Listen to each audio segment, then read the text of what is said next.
ನನ್ನ ಹೆಸರು ಎಸ್.ಆರ್. ಸುರ್ಗಿಮಠ. ನಾನು ಬೆಳಗಾವಿಯಿಂದ ಬಂದಿದ್ದೇನೆ.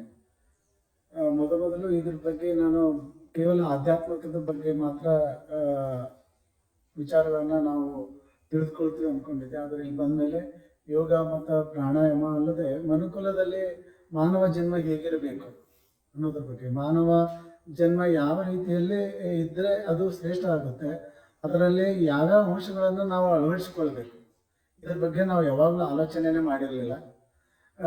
ಕೇವಲ ಒಂದೊಂದು ಕಡೆ ಒಂದೊಂದು ಸೆಂಟರ್ನಲ್ಲಿ ಒಂದೊಂದು ಆಧ್ಯಾತ್ಮಿಕದ ಬಗ್ಗೆ ಫೋಕಸ್ ಮಾಡಿರ್ತಾರೆ, ಯೋಗದ ಬಗ್ಗೆ ಫೋಕಸ್ ಮಾಡಿರ್ತಾರೆ.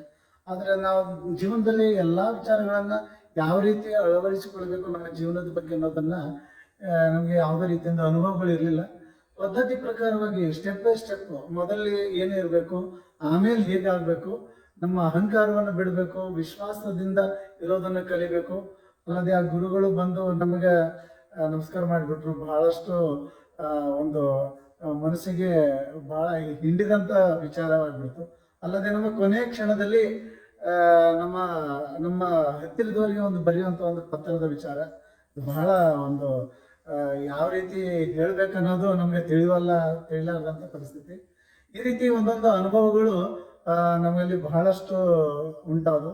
ಅಲ್ಲದೆ ಇವತ್ತು ಸಹಿತ ಸಾಧನಾ ಕಾರ್ಯಕ್ರಮಗಳು ಬಹಳಷ್ಟು ವಿಚಾರಗಳನ್ನು ತಿಳಿದುಕೊಂಡ್ವಿ. ಈ ಗುರುಗಳಿಗೆ ಮತ್ತು ಬಂದಿರುವಂಥ ಎಲ್ಲ ಅಭ್ಯಾಸಿ ವರ್ಗದವರಿಗೆ ನನ್ನ